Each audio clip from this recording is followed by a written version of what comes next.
Well, good morning, everyone, and welcome back to the channel. It does look like we have some bad news and some good news this morning from not one, but two different air ambulance flights that took place last night on September 19th, 2024. Now, the bad news is going to be that these incidents took place at all. And the good news is it sounds like everybody walked away pretty much unharmed, which is super awesome. So stay tuned for the quick details, and we'll be right back.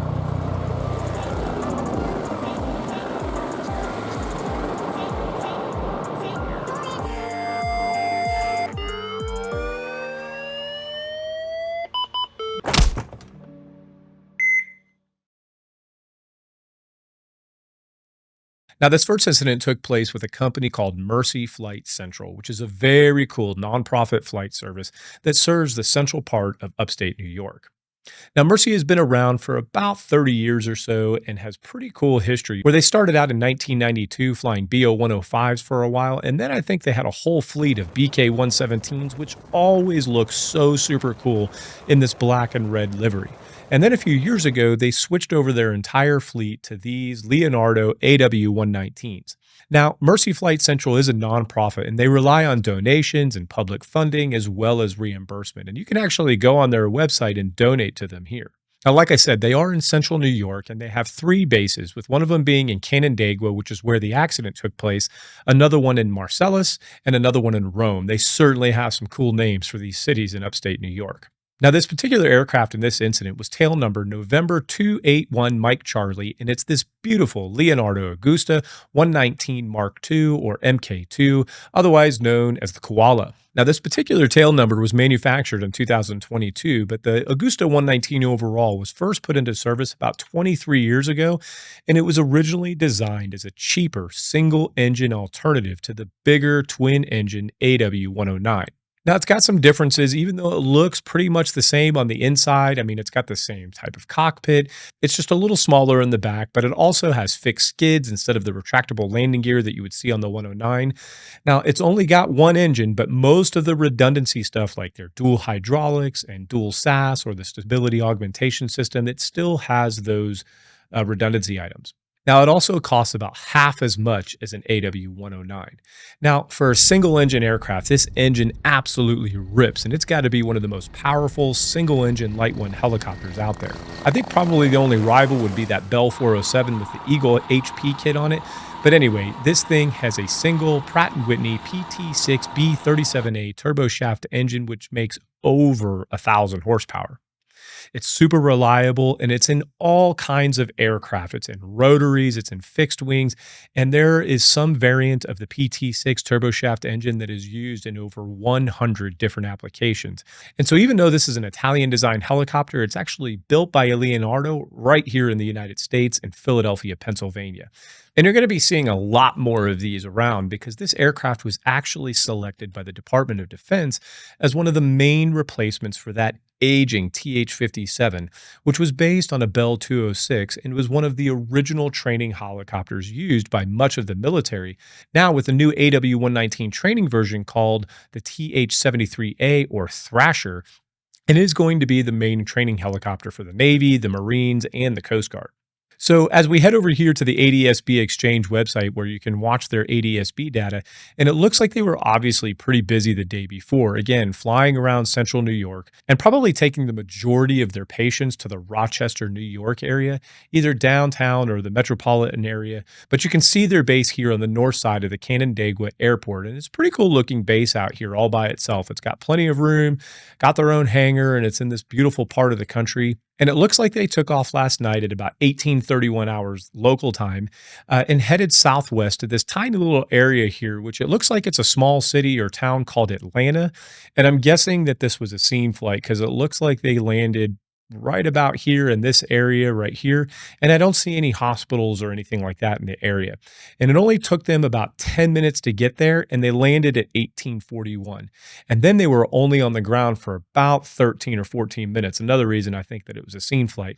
When they took back off at 18:55 and headed north to Rochester, where it looks like they took the patient to Strong Memorial, which is home to the Kessler Trauma Center, which is, you know, a huge level 1 adult and pediatric trauma center. And they would have just about every comprehensive specialty that you can possibly think of. So who knows what was actually wrong with the patient. But either way, they got them to where they needed to be, which is what they got to do. The medical crew then transferred care. They cleaned up. They did whatever they needed to do. And it took them about 40 minutes. And then they took off again at 1953 and headed back home to their base at Canandaigua Airport, which is only about a 10-minute flight. And it's on this final approach into their home base where something went wrong. Now, the only reports that I have so far is that something malfunctioned with the helicopter and that the pilot was forced to make a hard landing. But based on these pictures, all I can say is that I'm super happy that the outcome turned out the way that it did. There's obviously a million things that could have gone wrong, as when you're on final and taking off, that's when these helicopters are under the most strain and under the most load, at least engine-wise. And being a single-engine aircraft, it is possible that they could have lost their engine and the pilot would have been forced to do an auto rotation or some type of difficult landing. But either way, regardless of what the initial cause was, the pilot, the flight paramedic, and the flight nurse all walked away, which is always the best that you can hope for in situations like this. And it doesn't appear that weather was a factor at all. It does appear, though, that Mercy Flight Central has already reported this to the FAA with a description reading that the aircraft experienced a tail strike and a hard landing in the grass on arrival at Canandaigua Airport in New York. Now, Mercy did actually release their own statement that reads, at approximately 8:03 p.m. on September 19, 2024, one of Mercy Flight Central's AW-119 Mark II aircraft experienced a hard landing returning to base on Brickyard Road in Canandaigua. Upon landing, the three personnel on board, a pilot and a flight nurse and a flight paramedic, safely exited the aircraft. Thankfully, no one was injured and everyone is safe. A patient was not on board. At this time, we do not have any information on what caused the hard landing. We will begin our investigation and provide updates as they are available. And we are immensely grateful for the emergency response tonight and for the entire community's concern for the well-being of Mercy Flight Central. So like I said, it kind of sucks that this happened in the first place, but wonderful news that everybody walked away. And if this was an engine that went out or something like that, then absolute kudos to the pilot for being able to get this thing on the ground and for everybody to walk away safely. Now on to the next incident. Now this incident took place out in Orangeburg, South Carolina, and this is going to be an Air Methods program, which is LifeNet South Carolina. Now this program is pretty cool because they obviously cover all of South Carolina, but also parts of North Carolina and parts of Georgia. They've got this cool blue H-130 as well as a couple H-135s that can do IFR flights. And this particular incident is going to be with tail number November 577 Lima Foxtrot, which is this H-130 B4 model, which was just made back in 2012. So I think that means that it should have a crash-resistant fuel tank, which, as you guys know from watching this channel, I am always a big proponent of. So that's obviously a good thing. It's also got a turbomeca aerial engine, and that thing puts out like 950 horsepower, which is also awesome. Now, I couldn't find the full flight information on ADSB Exchange, which is weird, so we're going to pop over here to Flight Radar, and you can see this flight originated out of their base, which is located at the Orangeburg Fire Department Training Center, which they actually just moved into a few months ago. But anyway, they took off at about 23:12 hours late last night. I'm not really sure where they were headed, but they were obviously going east-southeast, and it looks like they were cruising, I don't know, at about 1,500 feet MSL, which is actually pretty good, because the elevation in the area, it looks to be about 250 to 300 feet.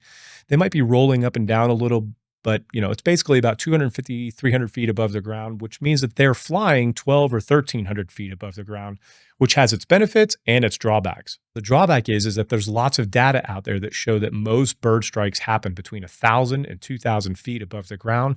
So trying to fly a little bit higher than that is always a good goal if you're going to be flying at night and it's high migratory bird season and you have the distance to be able to do it. But it's also a positive because at least they were over 1,000 feet, because if they did have some type of catastrophic failure, elevation is always going to be your friend. And in this case, the pilot certainly would have had and did have time to react, because it looks like, right about here, they must have had an impact because they had just got to about 1,500 feet. And, maybe they were actually climbing to higher than 1,500 feet when this happened. But either way, as soon as they got to 1,500 feet, something happened and they took an impact from this bird strike. And they were able to divert over here to Orangeburg Airport, where they landed safely without incident. And it does look like they had somebody come out. They checked the aircraft out, they inspected it, and found no issues with the aircraft whatsoever. So they probably had to wait for a mechanic and wait to check it out for a couple hours. But a couple hours later at 1:30 in the morning, they headed back home, and it was a quick 5-minute flight home. Now, at the time of this recording, I don't see this listed on the FAA's website as an incident, and I don't know if it will be. I also don't know if this was publicized or not, but I do have at least two confirmed sources for this story. And this is absolutely one of those incidents that we would like to share with people because they were flying high enough that they were able to take an impact and still have the time to react. They were able to get this aircraft on the ground and everybody was able to walk away safely, which is absolutely, again, the best you can ever hope for. So, like I said at the beginning, good news and bad news. The bad news is that these folks took bird strikes, and the folks with Mercy Flight Central had some type of malfunction of their aircraft, which looks like it may have destroyed their awesome AW119. But in the end, it looks like you had 6 people walk away from both of these incidents without any type of fatalities or major injuries or anything like that, which, in my opinion, is absolutely great news. There will definitely be more to come on these, at least the one from Mercy in the future, because the NTSB most likely will do a report on that, and we'll see where that goes in the future. Something to learn from both of these incidents, which is always a wonderful thing. Either way, I'm super excited that everybody fared well in the end. I do appreciate you guys taking the time to watch. Be nice to each other, fly safe, and we'll see you guys on the next episode.